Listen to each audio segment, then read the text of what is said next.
People with Covid symptoms in England are expected to be told to self-isolate for 10 days instead of 7 to help avoid a spike in cases.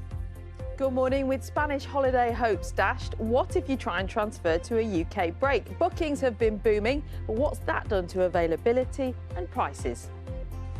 Care home owners say they've felt pressured into taking patients who'd not been tested for coronavirus at the height of the pandemic. It makes me feel angry because they should have protected us.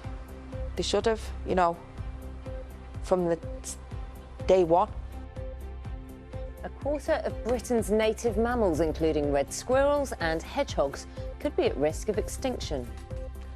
A quarter of Britain's native mammals are now at risk of extinction. They've been added to the UK's first official red list. That's a review of species including hedgehogs, red squirrels and water voles. The report, put together by the charity the Mammals Society, calls for urgent action to prevent their loss. Yeah. We'll take a look at the papers now. The Telegraph is leading with the reported changes to the self-isolation rules for people with coronavirus symptoms in England. The paper says the move to increase the period from 7 days to 10 will be announced later today by the Deputy Chief Medical Officer. Let's go on to the Daily Mirror's front page, focusing on the investigation into the disappearance of Madeleine McCann. It leads on reports that a secret cellar has been found by police on an allotment where the main suspect lived in Hanover. The Daily Mail is leading on a survey showing that only 1 in 10 people are having face-to-face GP appointments. It claims that the majority of them are being done over the phone or online.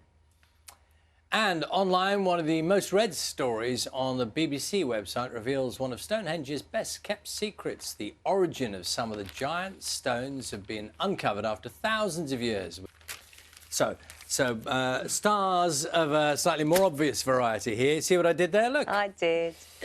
So it's BAFTAs, isn't it, at the time? So, of course, ceremonies can't take place. We're all used to that idea now. So what do you do instead? So they've got all the people who are, I guess, nominated or involved in the various programmes to pose at home. So we have Suran Jones in her, what looks like actually quite a fancy garden shed and a very... Now, you see, look at that. Here's a nice... comfortable chair. No, I was looking at the tuxedo. No, I was looking at the very comfortable-looking leather chair. That'd be nice in a garden shed, wouldn't it? I'm thinking this morning there'd be a lot of envy about a chair like that in a garden shed. I'd worry about damp. Well, you just got to write it off. It's in the garden. It's not going to be the same as being indoors. Just enjoy it. Sit there and enjoy it. That's an exuberant thing to put in a shed, a leather chair in a shed. Well, listen, if you've got a better chair than that in your shed, that's a picture we would like to see. Yeah. I would like to see. Okay, I'd like to see it. Maybe no one else would. So we've got Glenda Jackson, for example. Cup of tea. She's got a nice cup of tea. Looking up at the... Maybe she's looking up at the constellation you were describing earlier on. Yeah, Who maybe. knows? Number of rape convictions in England and Wales has fallen to a record low, according to figures seen by BBC News. The National Police Chiefs Council says it's getting harder to achieve the standard of evidence required to take cases to court. The Crown Prosecution Service is setting out a 5-year strategy to try to improve conviction rates. The proposals include allowing more alleged victims to pre-record their evidence to avoid having to attend trial. German police have completed the latest stage of their investigation into the disappearance of Madeleine McCann.